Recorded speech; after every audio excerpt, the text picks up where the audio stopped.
O câncer de rim, o tratamento basicamente é cirúrgico. E sempre se acreditou uma coisa, que existem remissões espontâneas. Às vezes os pacientes têm metástases. Você tem acho que 5, 7% dos casos que às vezes você tira o tumor primário e tem remissão espontânea. Imunoterapias, que é interleucina, interferon. Agora, são tratamentos com muitos efeitos colaterais. Porque você tem uma doença estável, se eu mantiver isso estável muitos anos, o paciente está no lucro. Ele pode estar com, sei lá, 10 nódulos no pulmão, sem sintomas. Ele pode ver isso o resto da vida. Importante ele ter o tratamento dele. Você entendeu? A interleucina é o melhor tratamento, isso para metástases. Por quê?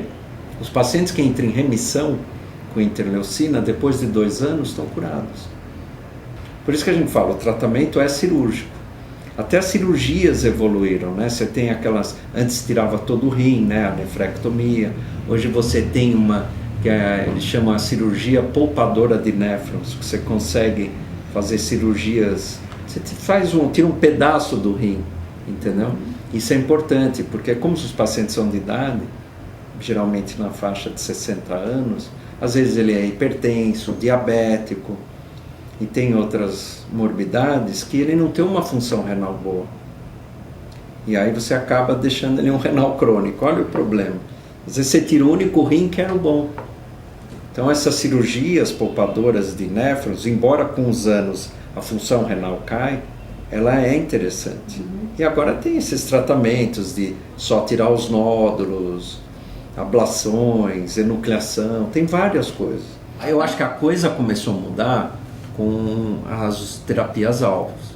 Embora elas tenham efeito colateral, você fala para o paciente, você vai tomar um comprimido todo dia. E esse comprimido, se você pegar a chance de benefício, quando a gente fala benefício clínico, é resposta completa, é diminuir, sei lá, 50% do tumor, diminuir 10% ou ficar estável. Se você pegar a grande maioria, a doença fica estável. Entendeu? Então você tem um paciente que a doença não cresce, também não diminui, ele toma um comprimido por dia e passa bem, ora, isso é um benefício importante. Para quem ia viver 12 meses, hoje esses pacientes estão vivendo o dobro praticamente, até mais, é que a gente faz uma mediana, né? Agora, os efeitos colaterais são importantes, mas são outros efeitos colaterais. Hoje quando você começa tratamento em homem, muitos sentem, né? Vai cair cabelo, mas a maioria hoje, doutor, cabelo não é importante, porque o cabelo é um período, entendeu? O problema é você viver, sei lá, com enjoo, viver com diarreia, como algum desses remédios dão, às vezes dão um cansaço extremo, tem anemias, tem lesões de pele, acnes, entendeu? Uma coisa que limita também, porque o cabelo, a mulher então é muito fácil, né? Põe uma peruca parecida com o cabelo, é fácil, o homem fica careca, né? A gente tem um centro de pesquisa, a gente faz o trabalho para saber qual é o melhor creme de corticoide que a gente dá para uma terapia-alvo. Isso é fantástico, isso. Porque até então você queria sempre o quê? Tratar os efeitos colaterais, que se dane. Em palavras claras era isso. Então isso é uma evolução, né? Você se preocupar com a qualidade de vida, não só se o tumor aumentou ou diminuiu. Porque acho assim, você saber que não vai curar é uma coisa dura, né, do paciente ouvir, mas saber que ele pode viver com isso longos anos, porque se você for ver que doenças você cura hoje na medicina, diabetes tem cura? Não tem cura. Vai tomar insulina, vai tomar, né? O hipertenso toma remédio a vida inteira. O paciente que tem problemas cardíacos, insuficiência cardíaca, vai tomar seu remédio a vida inteira. Agora, falar que o câncer pode virar uma doença crônica é complicado, né? Porque você tem, acho que é o estigma, né? Se falar câncer, opa, já começa, é contagioso. Eu já tive muitas perguntas assim, se fosse contagioso eu não ia ser oncologista, né? Existem algumas alterações genéticas, mas é muito pequeno. A grande maioria é o esporádico. E os hereditários, eles têm uma característica própria. Eles aparecem mais precocemente, geralmente são múltiplos, entendeu? Mas é muito baixo. 70% deles, graças a Deus, são de células claras, que é para esse que a gente está mais... que surgiram essas terapias-alvos. Saindo de células claras, os outros tipos, tem várias variantes, aí o tratamento é mesmo cirúrgico e quimioterapia, mas os resultados são pobres, são mais pobres. E o que tem que ficar bem claro é que a terapia-alvo é para células claras. Onde eu vejo mais tumores renais, a gente trabalha com o sunitinib em primeira linha e o sorafenib em segunda linha. Basicamente é isso. Os outros, o everolimus, estão chegando. E tem o tensirolimos, estão chegando. Então, quer dizer, é uma briga boa até para a gente saber assim, aonde usar, sabe? Se começa a ter muita droga-alvo, a gente precisa saber o exato espaço de cada um. Acho que o mundo inteiro ainda não sabe. Mas, basicamente, porque o trabalho que deu mais impacto, que até então sempre foi interferon, o tratamento para rim, a primeira escolha, foi o sunitinib, que mostrou um benefício melhor que interferon. Porque o sorafenib não teve esse benefício. Ele foi ter o benefício na segunda linha. E aí o que parece que o tensirolimos pode agir na falha dos dois, e o everolimus também. Um é endovenoso, porque a maioria é via oral. E aí você tem o grande problema de um remédio via oral, que é caro, que nenhum convênio saúde vai pagar esse tratamento, porque é via oral.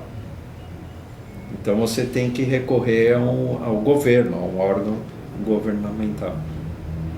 E quando você tiver um inibidor endovenoso, que está chegando, eu acho que essa é a grande saída para todo mundo poder ter acesso ao tratamento. Porque não é todo mundo que vai poder pegar um advogado, entrar com liminar e conseguir o remédio.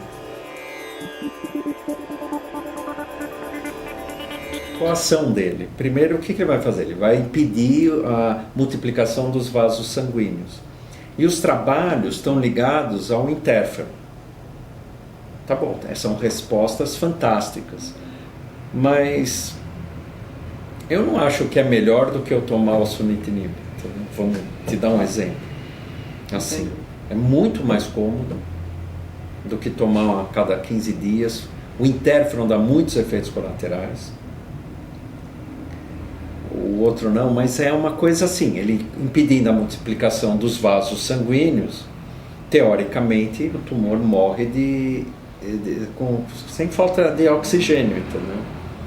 Mas são trabalhos assim, bons, mas eu acho que a linha está em terapia-alvo, porque você precisa combinar ele com alguma coisa, nunca isoladamente. O que é importante ficar assim, de mensagem, é que o câncer renal é uma doença curável quando diagnosticado precocemente, que eu acho que aí é a importância talvez de check-ups periódicos a partir de uma certa idade. E, dois, eu acho que é importante não negligenciar sintomas, quer dizer, se você não sentia aquilo, ou não, por exemplo, não urinava vermelho ou marrom, alguns pacientes não chegam a ser vermelho, algo está errado. Às vezes um simples exame de urina pode te orientar ao diagnóstico cedo. E para aqueles pacientes já com a doença, quer dizer, a coisa evoluiu muito.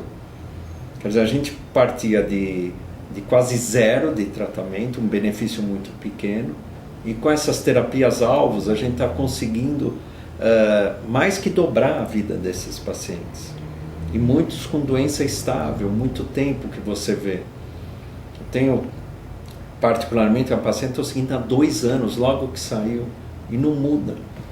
E o mais interessante foi o dia que ela teve uma toxicidade hematológica, eu precisei tirar o remédio, ela não queria parar. Eu falei, vamos parar, não dá para continuar, os leucócitos estão muito baixos. Parou. Em 6 semanas, a doença voltou.